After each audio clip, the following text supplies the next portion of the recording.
ربنا وأدخلهم جنات عدن التي وعدتهم ومن صلح من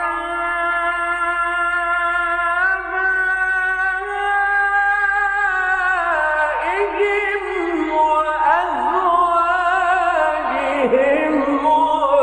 وذرياتهم.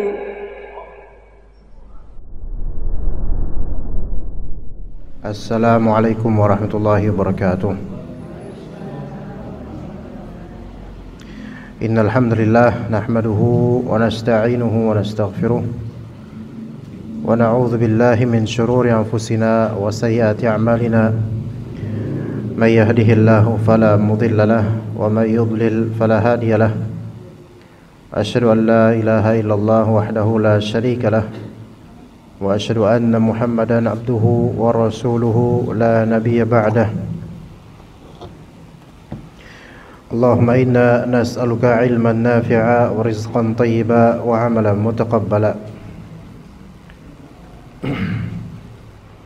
Allahumma inna nas'aluka al-huda wat-tuqa wal-'afaf wal-ghina.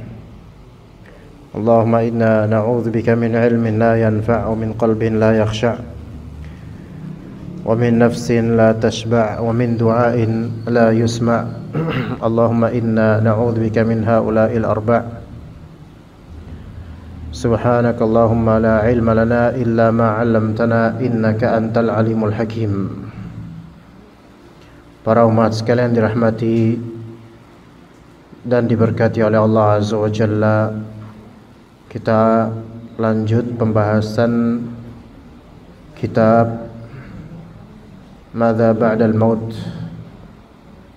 karya Syekh Husain Awaisyah rahimahullah ta'ala, hafizahullah ta'ala, waffaqahullah ta'ala, yang di kitab ini tentu beliau membahas banyak sekali hal-hal berkaitan dengan hari kiamat dan apa-apa setelah kematian manusia. Di halaman terjemahan 115 di kitab terjemahannya 115, dan insyaallah kita mulai dari poin ketiga, yaitu penghitungan dan pembalasan amal serta hal-hal yang berkaitan dengannya.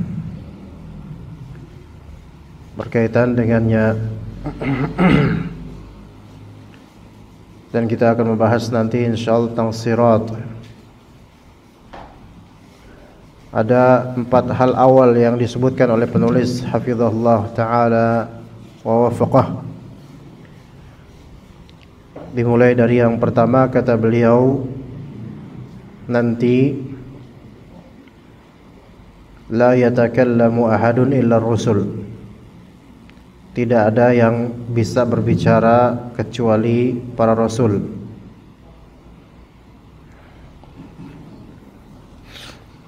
Berbeda halnya ketika di padang mahsyar, tidak ada yang bisa berbicara lepas begitu saja. Manusia itu kan ketika punya banyak masalah, maka dia akan lebih sedikit bicaranya.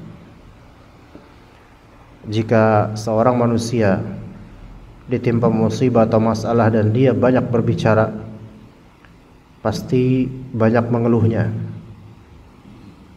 Karena orang yang tahu diri ketika sedang diuji,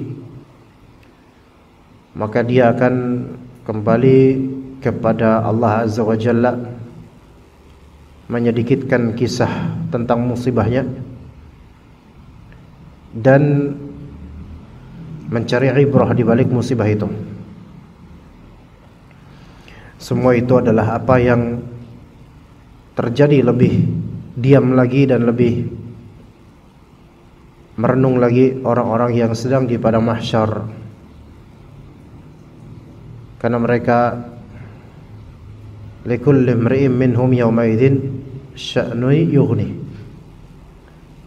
setiap dari jiwa pada hari tersebut udah punya urusan yang membuatnya tidak mau lagi ngurus pihak lain. Selayaknya banyak dari kita manusia umumnya ketika lagi punya masalah pribadi atau keluarga, itu sudah malas ngurusin masalah orang lain. Maka sangat ajaib sekarang ini di media sosial banyak orang ngurusin masalah orang lain yang bukan masalahnya, tidak ada kaitan dengannya, dan tidak ada manfaatnya juga dia mengetahui masalah orang lain itu. Apakah harus menunggu sampai di padang mahsyar kita baru diam dengan problematika yang luar biasa besarnya? Maka betul tidak ada yang bicara ketika itu kecuali para rasul di padang mahsyar. Kemudian yang kedua, yang B, kata beliau, yang terjadi saat itu ittiba' kulli imri'in ma kana ya'bud. Setiap orang mengikuti sesembahannya. Jadi apa yang dia sembah di bumi, maka dia akan cari itu nanti di hari akhir. Yang biasa berlindung dengan jimat atau biasa punya khodam tertentu dan sering minta tolong sama khodamnya, akan dia cari itu di hari akhir. Ya, selama di dunia dia bertawakal kepada makhluk, akan dia cari itu di hari akhir. Dan ternyata tidak ada yang mampu melindungi, mengamankan dan menutupi hajatnya kecuali Allah Azza wa Jalla. Maka siapa yang kehilangan Allah di dunia, maka dia kehilangan akannya di akhirat dengan pasti. Dan barang siapa yang terbiasa bertawakal pada Allah Azza wa Jalla, dan dialah sebaik-baik zat yang kita serahkan urusan padanya, maka Allah Ta'ala akan menjadi pelindungnya di hari akhir. Maka ummahat sekalian rahimani wa rahimakumullah, segala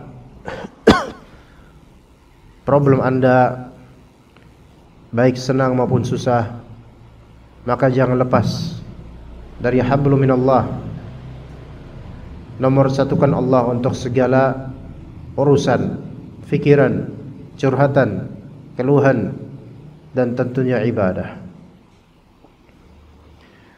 Dan jangan mengharap nasib dan bagian dari makhluk kecuali sekadar yang dimiliki makhluk itu dan tidak melanggar koridor tauhid. Kemudian yang ketiga yang disebutkan oleh penulis yang saat itu terjadi, adamu qudratil mura'i 'ala sujud. Adamu qudratil mura'i 'ala sujud. Orang yang suka riya,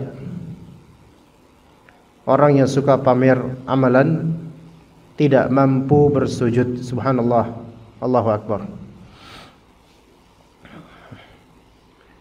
Al-mura'i itu orang yang suka riya, suka pamer amalan demi pujian atau sebatas ingin dilihat oleh makhluk. Dan betapa hal ini menjadi virus dan racun qalbu yang menjangkiti banyak sekali hamba Allah di masa kini, karena mudahnya akses untuk mendapatkan kamera pribadi dan innamal a'malu binniyat wa innamal likulli imri'in ma nawa. Setiap amalan itu tergantung pada niatannya, dan setiap orang berhak mendapatkan sesuai dengan yang dia niatkan. Maka orang-orang yang riya dalam beribadah, maka di akhirat nanti dia mau sujud pun tidak mampu sujud. Maka hati-hati. Yang keempat, i'ta'ul 'abdil 'uhuda wal mawathiqa rabbah subhanahu. Setiap hamba akan memberikan sumpah dan janji-janji kepada Allah Rabbnya. Dan juga kedahsyatan lainnya dari hari perhitungan amal, hari pembalasan, dan hari qisas. Hari yaumul hisab artinya hari perhitungan amal. Al-qisas, qisas terjadi pada hari akhir nanti.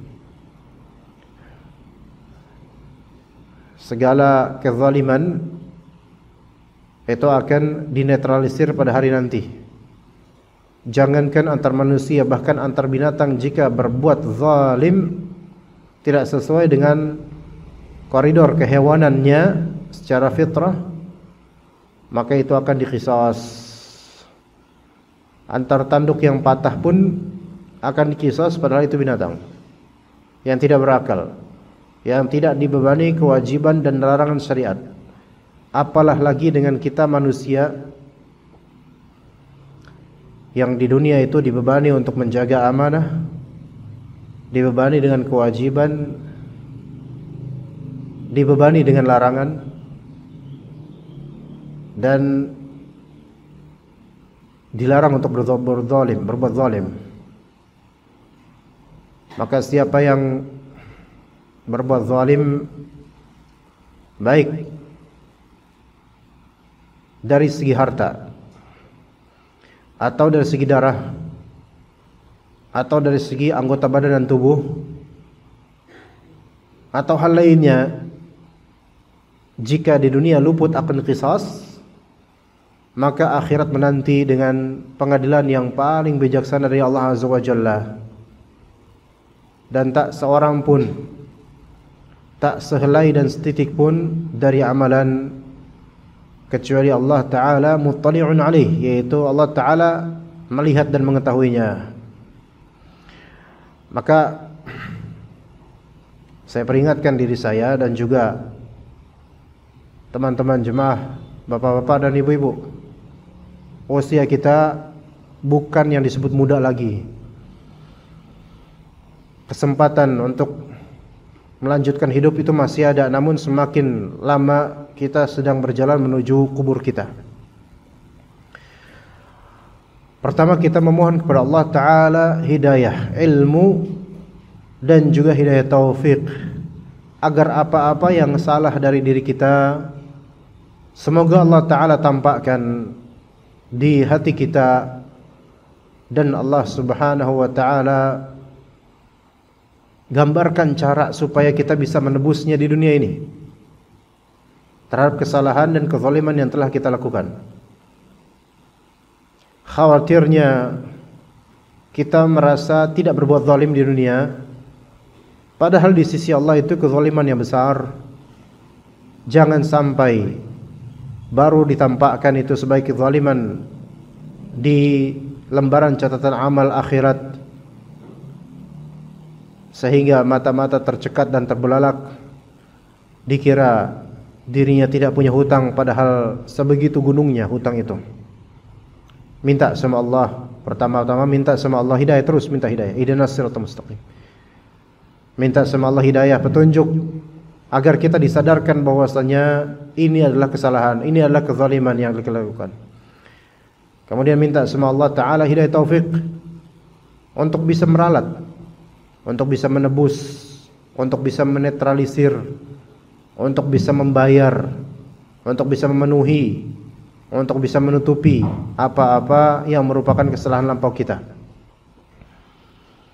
Karena ketika nafas itu sudah berakhir, maka tidak ada lagi doa yang bisa kita panjatkan setelahnya, tidak ada lagi gerakan amalan yang bisa kita haturkan untuknya, tidak ada lagi kesempatan untuk kita meralat dari apa yang telah berlalu. Maka siapa di antara kita di majelis ini yang merasa tidak pernah berbuat zalim pada orang lain, maka musibah itu sudah ada pada perasaan itu. Orang yang tidak merasa sama sekali pernah berbuat zalim, itu adalah musibah tersendiri. Maka hendaknya dia lunakkan kerasnya hatinya dengan banyak membaca Al-Quran, dengan melihat orang-orang yang di bawahnya dari segi kemampuan dan ekonomi, dengan melihat uswah hasanah Nabi Muhammad SAW dan juga orang-orang saleh yang mereka sangat takut akan kemunafikan dan kezaliman. Wallahi jemaah sekalian rahimani wa rahimakumullah, seandainya kita lalai akan pengadilan akhirat, maka tidak ada detik melainkan boleh jadi kita berbuat zalim. Dan kita adalah orang-orang yang punya catatan masa lalu yang penuh akan lalai dan kekurangan, banyak lalai dan kekurangannya. Namun Allah Subhanahu wa taala adalah zat yang halim, yang santun, yang tidak membalas segala kesalahan langsung begitu saja, melainkan menunda karena barangkali kita akan bertaubat pada waktunya. Maka ummahat dan para aba dan ummahat rahimani wa rahimakumullah jami'an, beliau yaitu Syekh Husain Al-Awaisyah hafizahullah, beliau menyebutkan ayat yang mengingatkan kita akan perhitungan amal di surat An-Nur ayat 39 pada akhirannya. Allah Subhanahu wa taala berfirman, wallahu sari'ul hisab. Allah Subhanahu wa taala sari'ul hisab, maha cepat perhitungannya. Maha cepat perhitungannya. Sari'ul hisab, hisab perhitungan amal. Sari' cepat sekali. Apa maknanya? Apa maknanya? Dalam tafsir terhadap surat An-Nur oleh Syekh Muhammad bin Shalih Al-Utsaimin rahimahullah, beliau berkata, mal muradu bis sur'ati huna. Apa yang dimaksud cepat di sini? Cepat hisabnya, cepat perhitungan amalnya. Halil muradu qurbu waqtil mujazat fatakunu sur'atu zamaniyah. Apakah maksudnya?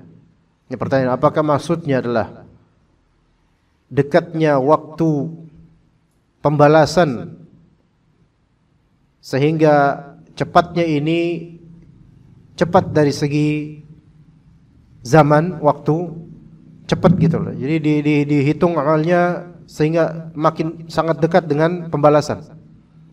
Apakah itu maksudnya? Atau awil muradu injazul hisabi fatakuna sur'atu amaliyah. Atau maksudnya adalah perbuatan perhitungan dari Allah Azza wa Jalla terhadap amal kita itu begitu cepat, sehingga kecepatan ini bukan dari segi zaman melainkan dari segi perbuatan Allah Azza wa Jalla, atau dari segi perhitungannya itu sendiri.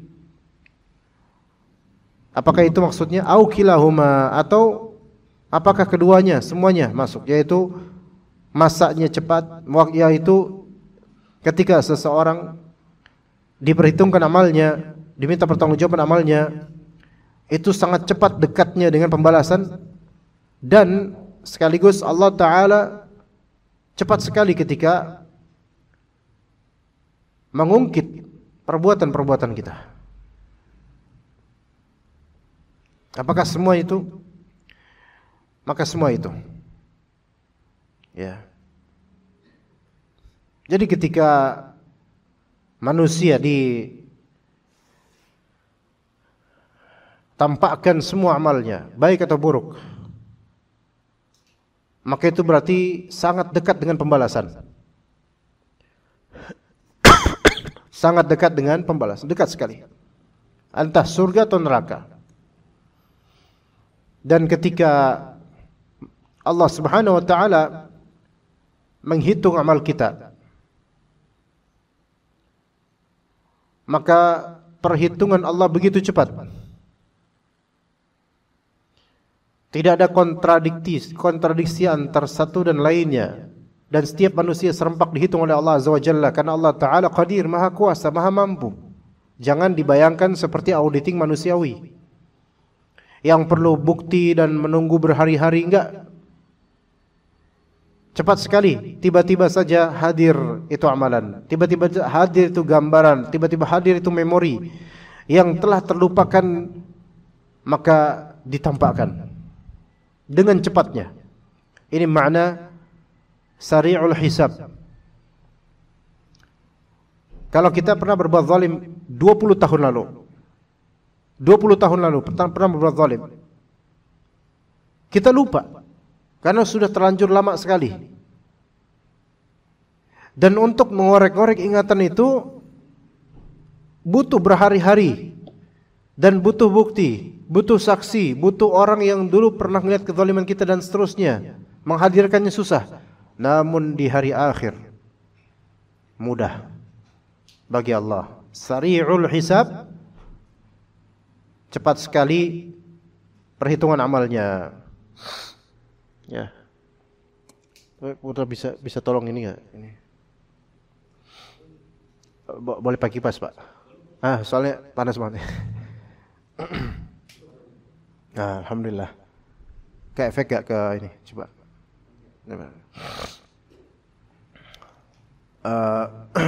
Coba kita lihat para bapak dan ibu sekalian rahimani wa rahimakumullah. Ada ayat di surat Abasa. Menjelang akhir surat Abasa ya. Di juz 30-an.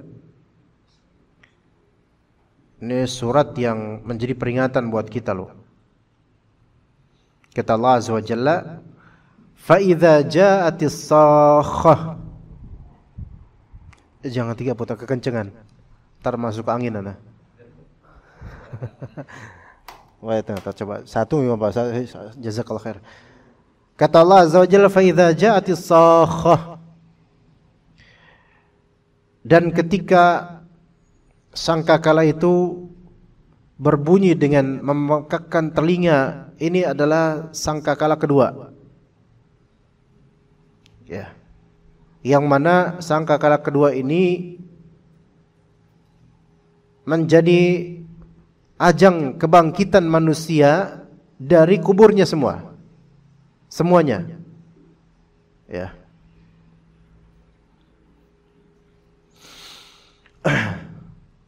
Ajang kebangkitan manusia dari kuburnya semuanya. Apa yang terjadi setelah mereka bangkit? Apa yang terjadi jemaah? Yauma yafirrul mar'u min akhihi. Pada hari itu orang-orang manusia lari dari saudaranya sendiri. Bahkan di surat Al-Mu'minun ayat 101 kata Allah Azza wa Jalla, فَإِذَا نُفِخَ فِي الصُّورِ فَلَا أَنْسَابَ بَيْنَهُمْ يَوْمَئِذٍ وَلَا يَتَسَاءَلُونَ. Ketika sangkakala kebangkitan dari kubur menuju pada mahsyar itu ditiup, fala ansaba bainahum, maka enggak ada lagi nasab, enggak ada lagi tersambungan antar manusia. Nafsi yauma idzin, pada hari itu. Wala yatasaalun, dan mereka tidak saling bertanya satu sama lain ketika itu. Enggak saling bertanya satu sama lain, enggak reunian gitu, enggak. Nafsi. Wa ummihi wa abi. Juga lari dari ibunya, lari dari bapaknya. Fala yanfa'uhuma bi syai'. Jadi ibu dan bapaknya tidak bisa memberikan manfaat apapun di hari itu ketika mereka dibangkitkan. Wa sahibatihi wa bani. Dari istrinya yang dulu di dunia selalu bareng dengan istrinya. Yang dulu di dunia bilang kepada istrinya, kita sehidup semati. Ternyata ketika sudah dibangkitkan, enggak mau bersama. Wa bani, dan anak-anaknya. Siapa jemaah di antara kita yang enggak cinta sama anak kita? Coba pikirkan ketika misal kita punya anak. Atau ibu-ibu, bapak-bapak punya cucu. Masih bayi misalnya. Ingatlah bahwasanya kita sangat mencintai, biasanya nenek-nenek itu sangat cinta dengan cucunya, sangat cinta. lebih cintanya dia dibandingkan kepada anaknya sendiri. Tapi di hari akhir, nafsi-nafsi wallah. Nafsi-nafsi, sendiri-sendiri Allah. Kenapa begitu? Likulli imri'in minhum yawma idzin sya'nu yughni. Pada hari itu setiap person, setiap individu sudah punya urusan. Sudah punya urusan yang besar yang sudah mencukupi dirinya untuk kepikiran, sehingga tidak mau tersibukkan dengan urusan pihak lain, bahkan urusan anaknya sendiri, ibunya sendiri, bapaknya sendiri. Karena dia tahu, pertama, ini asing. Ini ada apa? Pada mahsyar. Dan kemudian dia tahu bahwasanya ini hari menjelang menuju keselamatan atau kebinasaan. Sangat dekat. Sampai ada seorang sahabi yang bertanya kepada Nabi SAW ketika Nabi mengatakan, tuhsyaruna hufatan uratan ghurla. Kalian ini akan dikumpulkan dalam keadaan hufat, tidak pakai alas kaki, kemudian urat, tidak berpakaian sama sekali, dan tidak dikhitan, ghurla, dan ghurla tidak dikhitan, jadi pure murni seperti keluarnya bayi dari rahimnya. Maksudnya tanpa sehelai benang pun, tanpa alas kaki, belum dikhitan, akan dikumpulkan di pada mahsyar. Maka seorang perempuan sahabiyah berkata, ayubsiru aw yara ba'duna aurata ba'd. Apakah sebagian dari kita akan melihat aurat orang lain ketika itu? Maka kata Nabi SAW, ya fulana, wahai fulana, likulli imri'in minhum yawma idzin sya'nu yughni. Pada hari itu, setiap dari individu itu punya urusan sendiri-sendiri yang dia tidak mau ada lagi urusan sama orang lain. Ya subhanallah.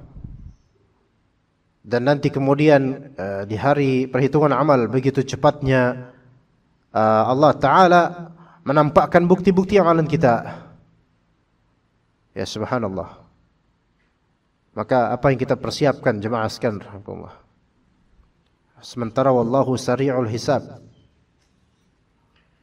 Dan juga di surat Al-Hijr disebutkan oleh penulis di sini, surat Al-Hijr ayat 92 dan 93. Fa wa rabbika lanas'alannahum ajma'ina 'amma kanu ya'malun. Maka demi Rabbmu, lanas'alannahum ajma'in, kami pasti akan menanyai mereka semua tentang apa yang telah mereka kerjakan dahulu. Yaitu kapan? Kerjakan ketika di dunia. Maka para ummahat, para bapak sekalian rahimani wa rahimakumullah, masih ada kesempatan buat kita untuk kembali kepada Allah di dunia ini dengan bertaubat, banyak-banyak istighfar, banyak-banyak zikir, banyak-banyak beramal.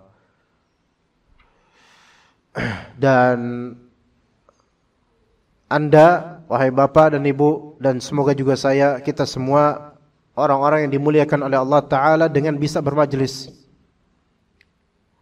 dengan bisa mengingat Allah, dengan bisa menuntut ilmu, diberi kesehatan untuk beramal. Lihat orang-orang yang sudah gak bisa beramal dari orang yang telah wafat, dari sahabat kita, saudara kita, orang tua kita, sebagian anak kita mungkin, saudara kita, siapapun, udah gak bisa beramal udah. Atau lihat kebanyakan manusia sekarang diberi kemampuan beramal dan mereka tidak beramal, sementara Allah Ta'ala masih curahkan rahmat pada kita dan hidayah untuk bisa beramal. Tidakkah kita berharap zuhur nanti kita masih hidup sehingga masih bisa salat zuhur? Tidakkah kita berharap malam nanti masih ada kita sehingga kita bisa tahajud? Tidakkah kita berharap waktu masih panjang sampai Ramadan kemudian kita masih bisa puasa Ramadan. Maka kesempatan ini jangan disia-siakan. Apalagi bapak-bapak, ibu-ibu dalam usia yang semua orang sepakat bahwa usia senja itu usia yang memang sudah dekat. Ini bukan mendoakan, tetapi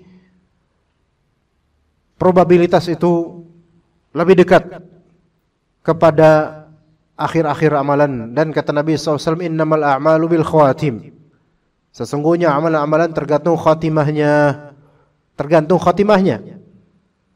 Maka bisa dikatakan oleh sebagian bahwasanya husnul khatimah atau su'ul khatimah itu adalah khulasah dan kesimpulan amalan kehidupan kita.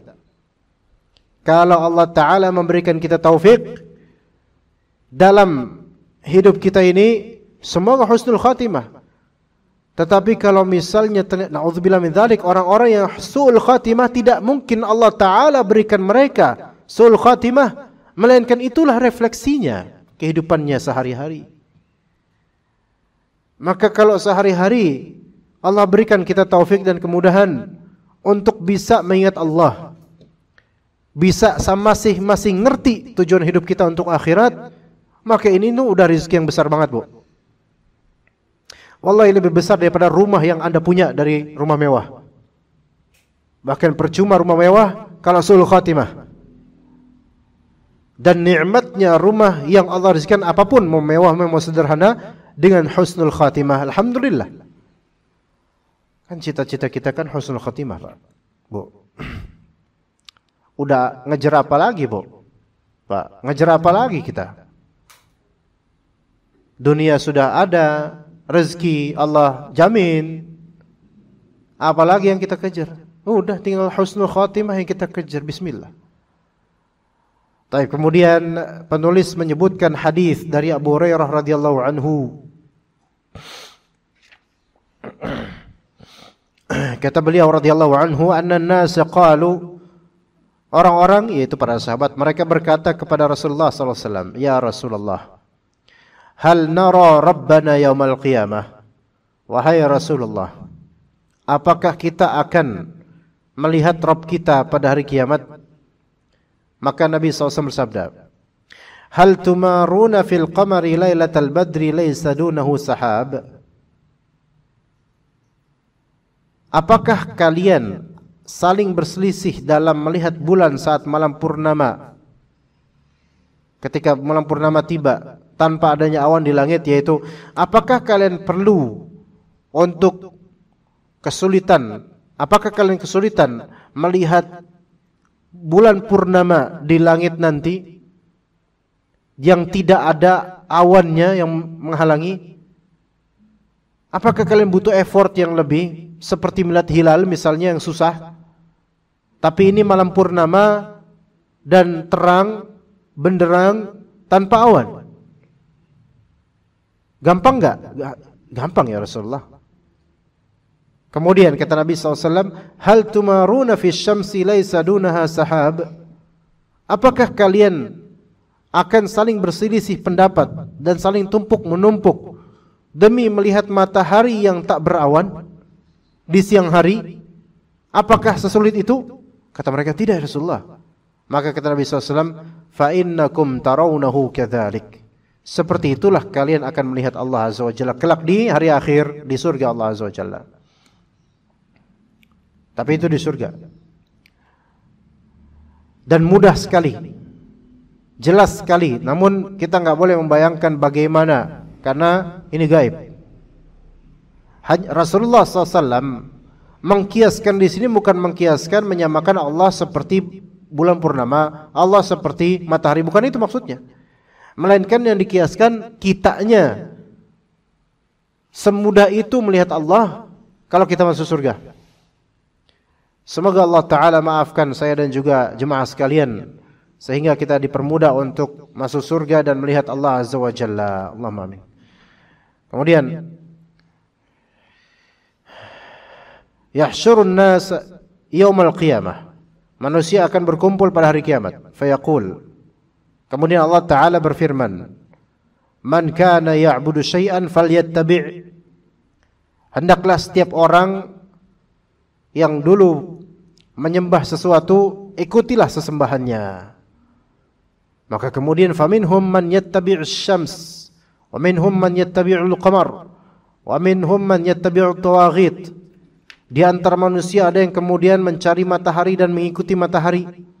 Di antara manusia ada yang dulu menyembah bulan, maka dia pun mengikuti bulan.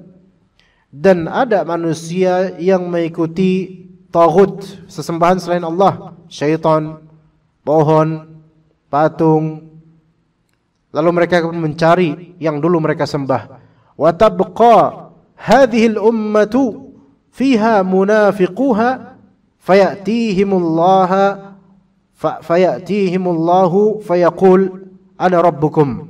Nah, jadi ketika orang-orang yang dulu di dunia itu nyembah selain Allah, nyembah bulan, menyembah patung, itu mereka mencari sesembahan mereka. Nah, tinggallah sisanya umat Nabi Muhammad, umat Islam, umat ya, yang mana di antara umat ini termasuk juga orang-orang munafik di dalam umat ini, itu tersisa. Fayatihimullahu fayaqul ana rabbukum. Maka Allah Ta'ala mendatangi umat ini lalu berkata, ana rabbukum, akulah Tuhan kalian, akulah pencipta kalian.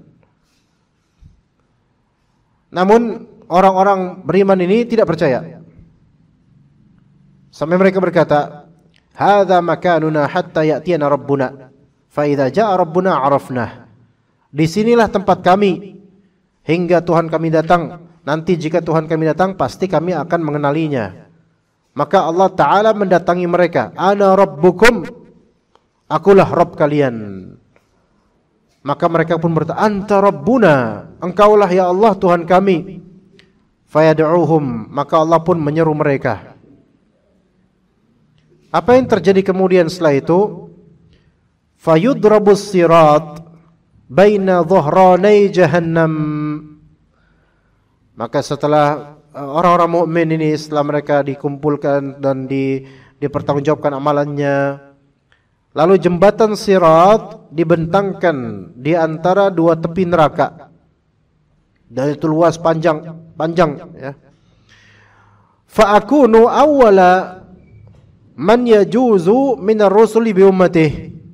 Maka akulah, yaitu Nabi Muhammad SAW, menjadi orang pertama yang melewati sirat bersama umatnya, yaitu Rasulullah SAW, orang yang pertama melewati sirat. Belum ada manusia sebelumnya melewati sirat sebelum Nabi Muhammad SAW, dan juga umatnya. Wala yatakallamu yawma idzin ahadun illa ar-rusul. Pada hari itu tidak ada yang bisa berbicara kecuali para rasul. Wala wa kalamur rusul. Jadi pada hari ketika melampaui sirat, jembatan ya, jembatan yang di antara dua bibir neraka, dua tepi neraka, itu enggak ada yang bisa bicara itu. Berat urusannya umat, berat urusannya itu. Kecuali para rasul. Dan kalamnya para rasul yauma idzin pada hari itu adalah Allahumma sallim sallim. Ya Allah, selamatkanlah itu. Itu para rasul, para penggembleng, para pembimbing, hanya mereka yang bisa bicara. Itu pun mereka hanya bisa bicara Allahumma sallim sallim, ya Allah selamatkanlah, ya Allah selamatkanlah itu. Orang-orang pada terdiam walaupun mereka beriman. Ini yang ke sirat ini, yang ke jembatan ini hanya orang-orang muslim yang zahirnya muslim. Adapun orang-orang yang sudah jelas kafir dari awal, ya itu udah enggak ke sirat, itu udah langsung aja ke neraka itu. Setelah dilihat-lihat amalnya langsung ke neraka. Enggak ada ke sirat itu. Tapi orang yang zahirnya muslim itu ke sirat, ke jembatan. Dan ketika itu semuanya terdiam, karena mereka akan melewati jembatan yang sangat tipis yang nanti akan disebutkan sifatnya mengerikan. Karena ini langsung di bawahnya itu ada Jahannam. La haula wa quwwata illa billah. Maka kemudian kata Nabi SAW, wa fi jahannama kalalib, dan di dalam neraka itu terdapat kalalib. Kalalib itu pengait-pengait, mithla syaukis sa'dan, pengait-pengait bagaikan duri pohon sa'dan, nama sejenis pohon. Hal ra'aitum syaukas sa'dan, apakah kalian pernah melihat duri pohon sa'dan? Kata para sahabat, iya ya Rasulullah. Maka beliau bersabda, fa innaha mithlu syaukis sa'dan, sesungguhnya pengait itu bagaikan duri pohon sa'dan.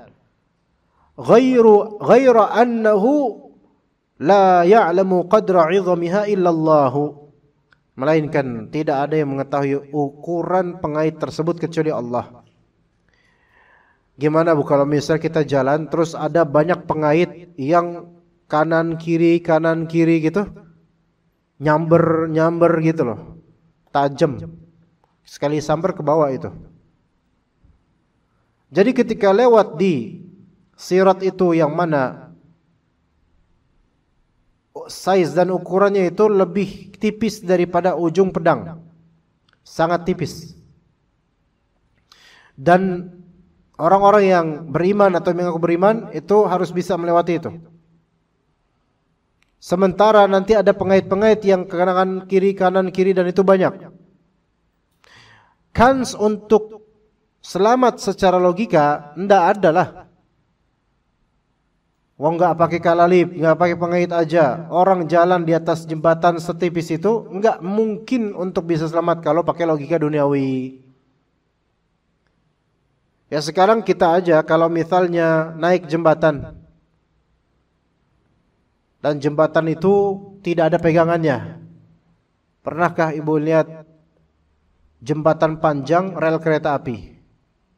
Hanya ada bantalan semen atau kayu di bawahnya, dan itu pun zigzag gitu ya, maksudnya tidak tidak penuh, tidak full, meleng dikit udah koit kan gitu, jatuh. Sekarang bukan kita nggak ngomongin orang yang dia punya penyakit takut ketinggian, nggak, dia berani ketinggian misalnya, taib, jalanlah di situ. Dan yang namanya hari kiamat itu penuh dengan kegelapan, kecuali yang Allah berikan cahaya dan buat dia. Semakin besar amalnya, semakin diridhoi oleh Allah, semakin besar cahayanya. Lah sekarang kalau di kegelapan malam kita mau melewati jembatan seperti itu dan bawahnya mungkin adalah sungai, namun masih jauh di sana, puluhan meter di bawah, ngelihatnya aja pusing. Dan ini di antara ini lembah di antara dua jurang yang tinggi. Saya pernah mengalami itu di Bogor menuju Sukabumi, ya, di salah satu jembatan kereta Bogor Sukabumi. Ketika saya dulu jalan kaki dari daerah Empang menuju Parung Kuda sama teman, jalan kaki sampai di daerah mana, pokoknya udah sampai Sukabumi lah. Karena Cigombong sana lagi terus Sukabumi lah sebelum Parung Kuda. Akhirnya mau coba melewati jembatan, bawahnya itu puluhan meter itu, dan bawahnya ada sungai, nggak begitu deras, dan bukan sungai yang dalam, bukan, sungai yang banyak bebatuannya itu. Samping-sampingnya pohon-pohon dan seterusnya, itu udah benar-benar adventure, benar-benar. Ini baru di bibir jembatan ini. Dan ketika itu kereta lagi off, tahun 2007 atau 2008, lagi off kereta gitu itu. Lagi nggak ada kereta yang lewat situ. Nah, itu pas ngeliat dari tepinya ke bawah, pusing liatnya. Ini kalau dan itu nggak ada pegangan, jadi langsung bantalan rel gitu aja. Ini meleng sedikit, saya nggak bisa ngajar di masjid ini dah. Ya, itu sekitar 2007, berarti mungkin 18 tahun atau 16 tahun lalu. Itu baru dunia, dan itu nggak seberapa, wallahi nggak seberapa. Nah, sekarang Jahannam lebih dari 1000%-nya ketinggiannya daripada ini. Gelap, kecuali yang diberi cahaya oleh Allah. Kemudian ada pengait-pengait yang ke kanan ke kiri. Subhanallah. Yang mengetahui besarnya pengait tajam itu adalah Allah Azza wa Jalla saja. Apa tugas pengait itu? Takhtafun nasa bi'amalihim. Pengait itu mengait manusia berdasarkan amal perbuatannya. Faminhum man yubaqu bi'amalihi. Di antara mereka ada yang terjerumus karena amalnya sendiri. Wa minhum man yukhardalu thumma yanju. Di antara mereka ada yang terkoyak, kena tuh, yang namanya juga besi tajam atau semisalnya, kemudian melewati seret gitu, kena tubuhnya, terkoyak, tapi dia selamat, masih di atas sirat. Hatta idza arada Allahu rahmata man arada min ahli nar amara Allahul malaikata an yukhriju man kana ya'budullah fayukhrijunahum. Hingga pada akhirnya Allah Ta'ala memberikan rahmatnya kepada penghuni neraka yang ia kehendaki. Namun penghuni neraka ini adalah orang beriman, namun dia sempat kepanggang dulu di neraka. Kepanggang di sini maksudnya kena dengan lahab, kena dengan ujung apinya, gosong. Gosong itu menunjukkan tidak berada di dalam api. Ya Bu ya. Karena jika berada di dalam api maka enggak gosong, melainkan hancur. Ya kalau misalnya kita, ibu-ibu terutama melihat, ibu melihat nih panci, ya bagian bawahnya gosong enggak Bu? Gosong, hitam. Kenapa? Karena dijilat api neraka. Ya dijilat api. Tapi ketika ibu lihat, kalau misal di api unggun, ya ini kan gedean, api unggun, taruh barang di dalam api unggun, gosong nggak? Dia nggak gosong, kebakar. Namanya kebakaran nggak gosong. Ya hancur, kebakar, keremes, terus kemudian ya hancur, hakikatnya berubah. Nah orang-orang beriman, wallahu alam, mereka itu tidak sampai derajat didalemin ke apinya itu. Na'udzubillah min dzalik, semoga tidak. Melainkan mereka mendapatkan jilatan dari api sehingga mereka merasakan sakitnya dan gosong. Na'udzubillah min dzalik. Berbeda dengan orang-orang yang kafir. Jadi mereka ini orang-orang beriman, Allah Ta'ala kehendaki rahmat untuk mereka walaupun sudah masuk neraka. Karena dosa-dosa mereka, bukan karena ketidakadilan Allah. Allah Maha Adil. Na'udzubillah min dzalik, dari api neraka. Maka mereka kemudian dikeluarkan oleh Allah dari api neraka. Allah amarallahu al-malaikata an yukhriju man kana ya'budullah fayukhrijunahum. Allah Ta'ala memerintahkan para malaikat untuk mengeluarkan orang-orang yang dulu masih menyembah Allah, sehingga para malaikat pun mengeluarkan orang-orang ini dari neraka. Wa ya'rifunahum bi atharis sujud. Bagaimana caranya para malaikat mengenali orang-orang beriman ini yang masuk neraka? Gimana kan namanya, ya kan kelihatan ini apa? Namanya orang udah ke neraka, na'udzubillah min dzalik, ya gosong lah, hancur lah.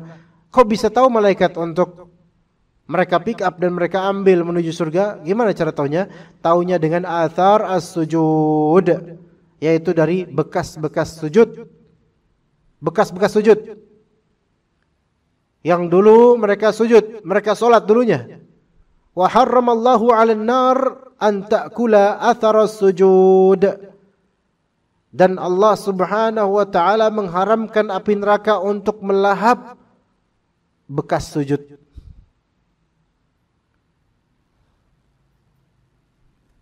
Jadi bekas sujud, di mana bekas sujud itu?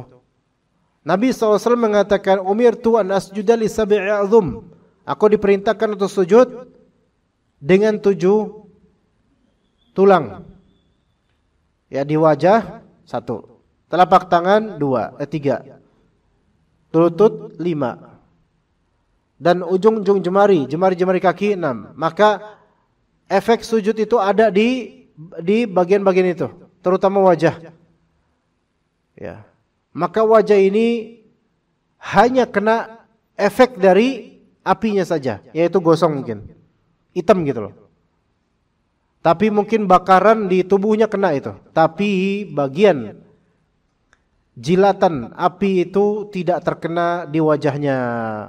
Walaupun efeknya kena, makanya hitam, makanya gosong. Fayakhruju minan nar. Maka mereka pun orang-orang beriman yang banyak dosa dan tidak Allah ampuni, mereka pun akhirnya keluar dari neraka. Fakullu bni Adama ta'kuluhun naru illa atharus sujud. Maka setiap anak Adam akan dilahap neraka, akan dimakan oleh api neraka, kecuali atharus sujud, kecuali bekas sujudnya. Maksudnya bekas sujudnya ini bukan hitam-hitam di jidat, ya, bukan itu saja, melainkan semua yang dipakai buat sujud dari benda, dari alat, dari tubuhnya. Fayakhrujuna minan nari qadim tuhishu. Maka mereka keluar dari neraka dalam keadaan telah hangus. Fayusabbu alaihim ma'ul hayat. Lalu mereka disiram dengan air kehidupan.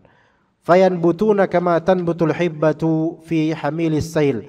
Maka mereka pun mulai tumbuh bagaikan benih tumbuhan yang terbawa oleh air. Jadi udah gosong, tubuhnya udah kena api, udah berkalutan. Maka kemudian Allah Ta'ala siram dengan air kehidupan dan mereka pun mulai tumbuh seperti benih tumbuhan yang dibawa oleh air. Thumma yafrughullahu minal qada'i bainal ibad. Keputusan untuk setiap manusia telah Allah berikan.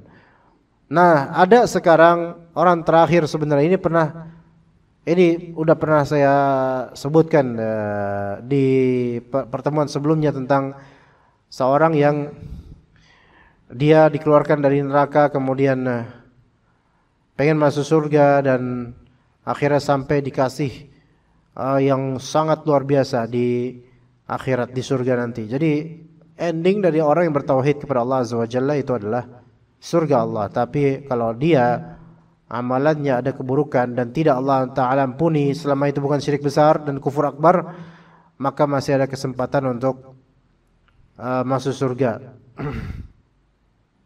Ya, taib. Ada juga di sini dipanggil orang-orang Yahudi. Kita langsung ke halaman berikutnya. Karena yang cerita yang tadi itu sudah pernah kita bahas. Ya.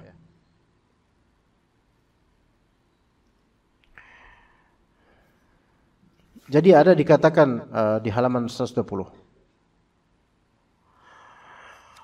Fayuda al-Yahudi, orang Yahudi dipanggil di akhirat nanti.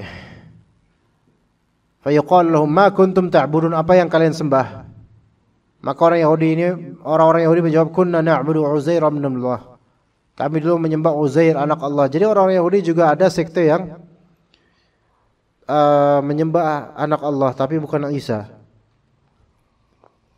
melainkan Uzair. Maka dikatakan kepada mereka, kadzabtum, kalian telah bohong wahai orang Yahudi. Mattakhadallahu min sahibatin wala walad. Allah tidak pernah memiliki anak ataupun istri. Famadza tabghun, apa yang kalian minta? Maka kata orang-orang Yahudi, atishna ya Rabbana fasqina, ya Allah ya Rabbana, kami kehausan, berilah kami minum. Fayusharu ilaihim, maka kemudian mereka ditunjukkan, ala taridun, mau enggak kalian datang? Fayuhsyaruna ila nar ka'annaha sarab. Udah kehausan, maka mereka dikumpulkan di dalam neraka, kemudian bagaikan fata morgana yahtimu ba'daha ba'da, yang mana neraka ini saling menghancurkan satu dengan lainnya. Mereka pun berjatuhan ke dalam neraka. Begitu juga dengan orang Nasrani, sama mereka karena menyembah Nabi Isa alaihissalam.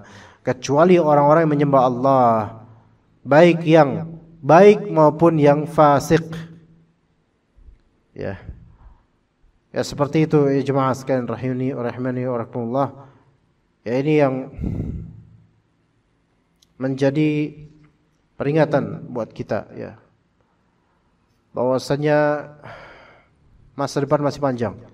Banyak orang hanya memikirkan masa depan duniawi, nanti mau ngapain, mau jadi apa, anak gimana dan seterusnya.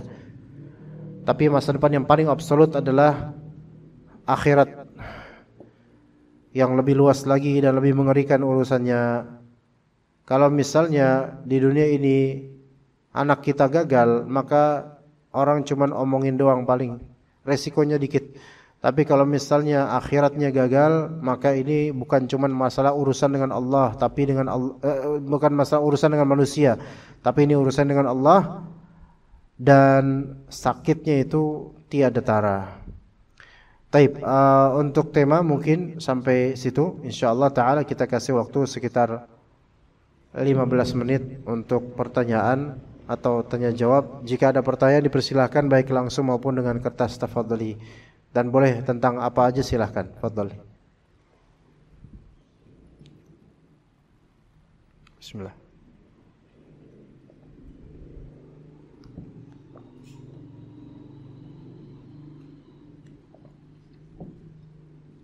Ada nggak Bu? Kalau nggak ada saya pergi loh Bu. Ada Bu? Boleh langsung juga nggak apa-apa Bu. Silakan Bapak, silakan. Fadli. Fadl. Waalaikumsalam warahmatullahi wabarakatuh.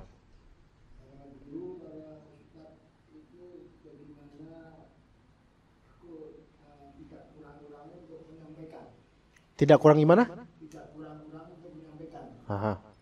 Tapi kenapa kita ini hidup itu kan cuma tinggal tunggu doang. Tapi kenapa yang dinamakan ibadah yang paling utama itu kan sholat berjamaah. Iya, iya.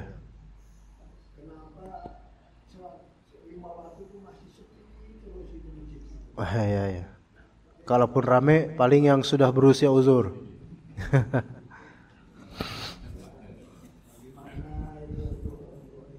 Iya. Ya.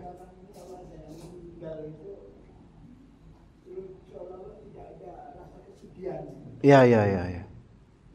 Ya, Masya Allah, Subhanallah. Ya Pak, ya. Inilah, ya, mengerikannya di sini. Ya, jadi ya kita hidup tinggal menunggu sambil ikhtiar, Pak. Tinggal menunggu betul, tapi harus usaha. Ya. Usaha dengan amal saleh, usaha mencari nafkah, usaha mendidik anak dan seterusnya, itu wajib usaha.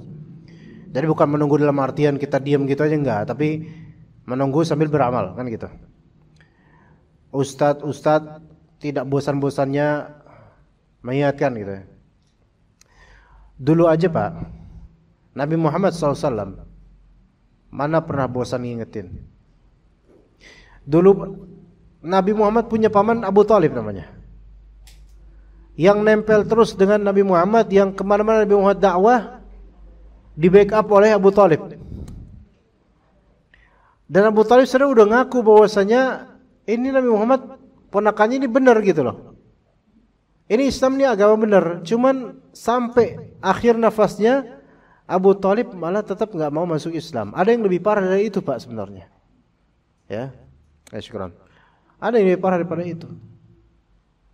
Jadi kebenaran udah tampak benar bahkan dari Nabi Muhammad, langsung dari orangnya, dari tokohnya Nabi Muhammad SAW. Namun ternyata memang hidayah untuk membolak-balik hati itu hanya milik Allah Pak. Kita nggak berdaya. Khutbah Jumat kan di mana-mana Pak. Dari orang kantoran, dari semua orang mendengar khutbah Jumat dari kaum muslimin. Yang nggak pernah sholat pun Jumatan dan dengar, walaupun mungkin dia tidur atau main game. Tapi kenapa peringatan ini kok kayak berlalu gitu aja? Karena Allah belum kasih hidayah. Itu pertama. Kedua, bisa jadi dari faktor ustadznya juga yang menyampaikan. Bisa jadi. Karena gini, pokoknya yang paling pertama itu paling inti semua perasaan kembali kepada hidayah Allah itu dulu. Tapi yang kedua, bisa jadi dari ustadznya. Kalimatnya nggak ada ruh, sehingga manusia itu pun merasa ya lewat gitu aja omongannya ustadz. Ya. Karena kalimat yang tidak hidup tidak bisa menghidupkan.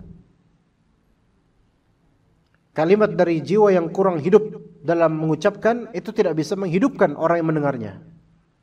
Tidak bisa membangkitkan kalbunya. Kalaupun ada kalimat yang luar biasa, tapi pun yang mengucapnya itu juga ria atau apa, orang pun itu pun kalimat gak berkah. Maka kalimat yang berefek, bacaan Al-Quran yang berefek adalah bacaan dari orang yang sedang takut sama Allah. Itu yang berefek insyaAllah. Karena khutbah Jumat pun sekarang juga bisa jadi lahan untuk beberapa dai, sehingga tidak ini. Juga bisa juga karena dakwahnya atau khutbahnya memang enggak dari hati dan hanya sekedar formalitas atau bacaan belaka dah. Makanya kita lihat kalau khutbah-khutbah template yaitu formatnya begitu-begitu aja. Bahasa dan bahasannya tuh enggak ada improve, gitu-gitu aja. Dan yang khutbah pun penceramah bukan ulama. Bedakan. Orang berilmu beda dengan penceramah. Orang berilmu bicara dengan ilmu yang Allah berikan di hatinya. Adapun penceramah itu berbicara sesuai dengan template yang sudah dia hafal, format yang sudah terbiasa tiap Jumatan, dan mungkin membaca teks yang dia sendiri belum tentu faham apa yang dia baca. Maka ini berpengaruh kepada konsentrasi dan penerimaan jemaah. Oleh karena itu Pak, juru dakwah itu yang berhasil adalah yang bertakwa pada Allah untuk dirinya dulu. Kemudian dia memang ikhlas menyeru orang-orang untuk kembali kepada Allah, bukan menyeru orang-orang untuk mengagumi dirinya, bukan. Itu berefek Pak. Sekarang bisa Bapak cari di YouTube berapa banyak kiai dan ustadz di YouTube, enggak kehitung. Dan jangan terpedaya dengan banyaknya orang yang hadir Pak. Karena enggak semua yang hadir itu memang pengen dekat sama Allah. Boleh jadi karena ikut-ikutan euforia dan seterusnya. Yang buktinya majlis ilmu banyak, sampai bererot, sampai menuhin jalan, tapi buang sampah masih sembarangan. Ngajinya sampai malam, sampai jam 11, masih rebanaan, masih apa, tapi besok salat subuh. Mana impact dan efek, mana output dari kajian yang telah dihadiri semalam sampai berjam-jam. Bahkan bukan mustahil ketika kajian atau selawatan jam 9 sampai jam 12 misalnya, bukan mustahil yang hadir itu enggak semuanya sholat isya tadi, belum sholat. Ada yang belum sholat isya bahkan. Bisa jadi, bukan mustahil. Karena dari awal memang tidak dekat pada Allah, tidak pengen dekat sama Allah. Ya. Nah, faktor ketiga, karena dunia ini yang dicari, makanya amalan-amalan yang kering dunia, tidak hijau, tidak licin, itu tidak tertarik. Tidak tertarik. Kering, karena apa yang saya dapatkan dari dunia kalau misalnya salat jamaah, ya. Apakah DKM perlu narok di setiap baris soft 50.000 setiap waktu sholat sampai bangkrut tuh DKM? Apakah kudu begitu? Itu pun bukan solusi. Kenapa? Karena kalaupun itu dikasih 5 hari misalnya seminggu pertama, coba banyak yang datang. Yang bebes dompetnya siapa? Ketua DKM. Ya Pak ya. Habis duit. Dan itu tidak mendidik mereka buat ikhlas. Malah justru mereka cari uang dan cari duit dari sholatnya itu. Enggak diterima sholatnya juga. Karena dicari dunia. Karena mereka tidak akan datang kecuali dengan ada duit. Kalau duit enggak ada, selesai. Dan kita kebanyakan pun mau ngaji, mau amalan butuh besek. Enggak, tanpa besek kita enggak ngaji. Ini pendidikan yang enggak baik sebenarnya. Makanya enggak ikhlas. Sekarang sholat subuh apa sih yang kita dapetin? Gitu kan ya. Kalau orang pakai mizan dan neraca keduniaan, dia pulang memang enggak dapat besek. Dia pulang enggak dapat duit, tapi dia pulang mendapatkan ridha Allah. Kalau Allah sudah ridho, sebenarnya dunia itu nggak ada apa-apa. Hanya memang mindset seperti ini belum terbangun di antara banyak kaum muslimin. Ya kita berharap aja semoga Allah Ta'ala sadarkan diri kita dan juga kaum muslimin. Jangan pesimis tapinya Pak. Ya. Yang hadir sholat subuh, saya nggak tahu kalau masjid ini ya. Yang hadir sholat subuh siapa? Ya orang-orang yang sudah ingat akhirat dan juga usianya ya usia-usia segitu 50 ke atas. Usia-usia yang ya saya nyari apa lagi gitu lah. Tapi apakah yang seusia Bapak masih banyak yang enggak mau berjamaah? Banyak. Lah ini gimana? Berarti ini bukan masalah usia. Ini masalah hati. Orang banyak mengira orang tuh kalau udah tua enggak bakal cinta dunia. Banyak orang makin tua, makin cinta dunia, banyak, malah makin parah. Ya semoga kita enggak Pak. Semoga Allah Ta'ala jaga kita. Dan juga semoga Allah jaga bapak-bapak kaum muslimin. Tapi kenyataannya banyak. Sehingga berarti jemaah ini soal jemaah kering. Kecuali mungkin kalau misalnya di musola atau masjid ini, banyak yang hadir sehingga masyarakat ikutan. Itu alhamdulillah berkah mudah-mudahan. Tapi harus pada ikhlas. Jadi kalau Bapak tanya kenapa kok bisa gitu ya? Ya memang karena belum Allah kasih hidayah. Kemudian penceramahnya juga yang ingetin juga perlu ruh di kalimat-kalimatnya. Dan ruh kalimat dakwah itu didapat dengan keikhlasan dan dia mengamalkan juga. Jangan sampai ini saya pendakwah, saya suruh orang ayo kita hidupkan masjid, ternyata ustadznya juga nggak pernah sholat berjamaah. Ada juga kayak gitu. Ada kayak gitu. Itu namanya omon-omon kalau bahasa politik kemarin mah. Omon-omon. Ya. Hah? Alhamdulillah. Ya. Oh.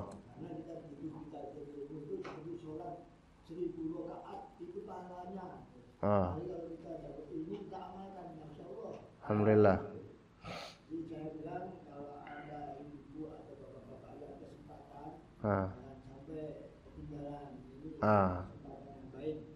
Iya, alhamdulillah. Jazakallah khair Pak. Tapi kalau emang nggak hadir juga nggak apa-apa ya. Lebih penting soal berjamaah Pak, lebih penting. Lebih wajib itu kalau itu.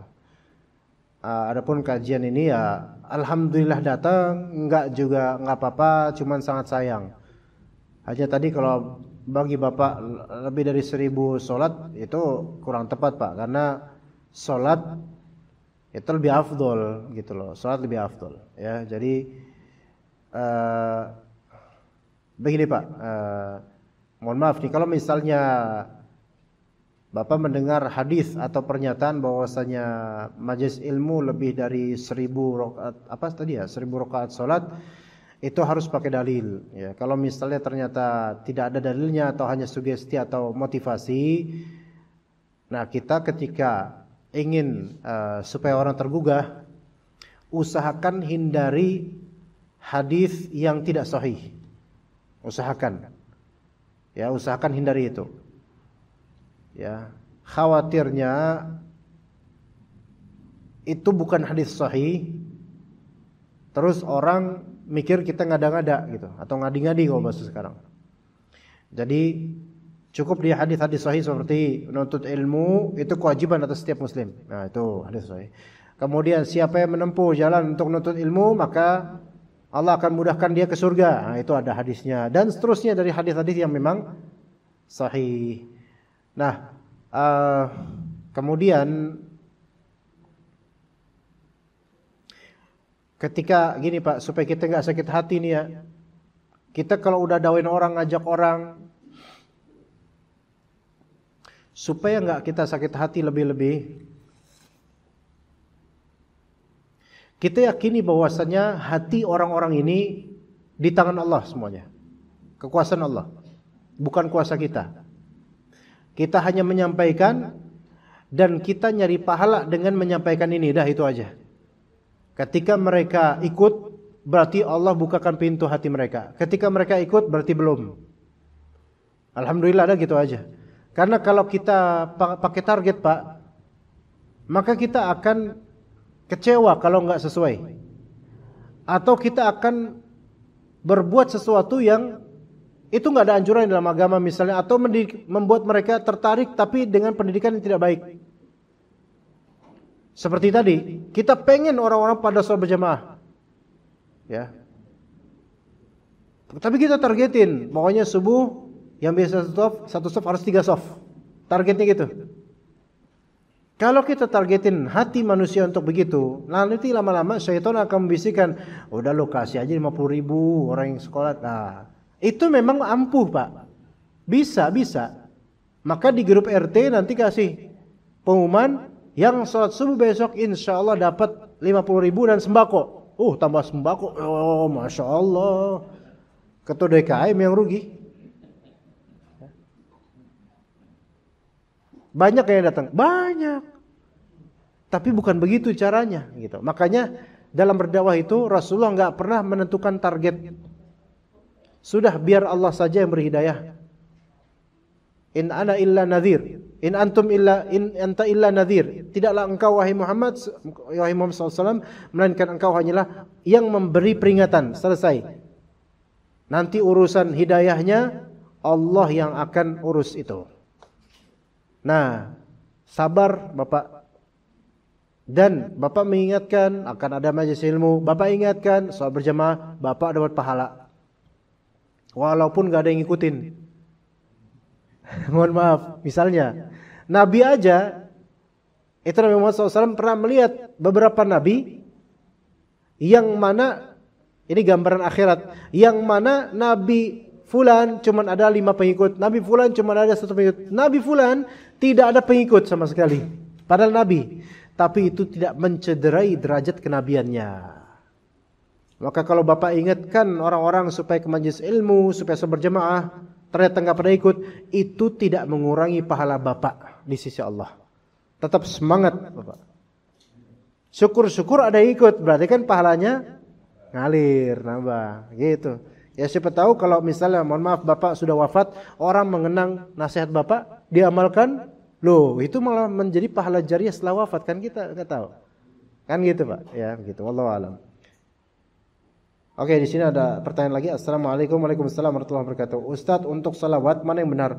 Allahumma salli ala Nabi Muhammad atau Allahumma salli wa sallim alaihi? Dua-duanya benar. Dua-duanya benar. Allahumma salli wa sallim ala Nabi Muhammad boleh. Allahumma salli wa sallim alaihi boleh. Allahumma salli ala Nabi Muhammad boleh. Dan semua itu adalah lafal-lafal salawat dan itu boleh. Sallallahu alaihi wasallam juga boleh. Allahumma salli wa sallim ala Nabi Muhammad boleh. Allahumma salli ala Muhammad boleh. Boleh semua. Bismillah, assalamualaikum warahmatullahi wabarakatuh. Waalaikumsalam warahmatullahi wabarakatuh. Ustaz, kita semua menginginkan akhir hidup kita husnul khatimah. Nah, iya, sama semua insyaallah. Kategori ya. Kategori bagaimana Ustaz yang bisa dikatakan husnul khatimah? Pertama, husnul khatimah itu urusan Allah. Ya, itu ketentuan Allah, fulan husnul khatimah atau tidak, itu dulu. Namun apakah bisa ada tanda-tandanya? Kadang ya, insyaallah. Hanya saja, kendati pun tanda-tanda tersebut kelihatan zahir, namun tetap untuk ke surga atau nerakanya kita nggak boleh memvonis, tapi kita cuman berharap insyaallah dia husnul khatimah. Misalnya dia wafat dalam keadaan syahid. Syahid dunia atau akhirat, itu pernah saya bahas waktu masih di rumah Nena itu. Rumah Nena apa namanya itu ya? Ya, syahid dunia akhirat pernah saya bahas itu. Syahid dunia akhirat adalah orang yang syahid syahid di medan jihad fisabilillah. Itu syahid dunia akhirat. itu husnul khatimah. Kemudian orang yang mati syahid mati syahid akhirat, yaitu orang yang misal mati karena sakit perut, orang mati karena ketimpa tembok atau bangunan, orang mati karena tenggelam dan seterusnya ada di hadis. Itu insyaallah husnul khatimah. Ya.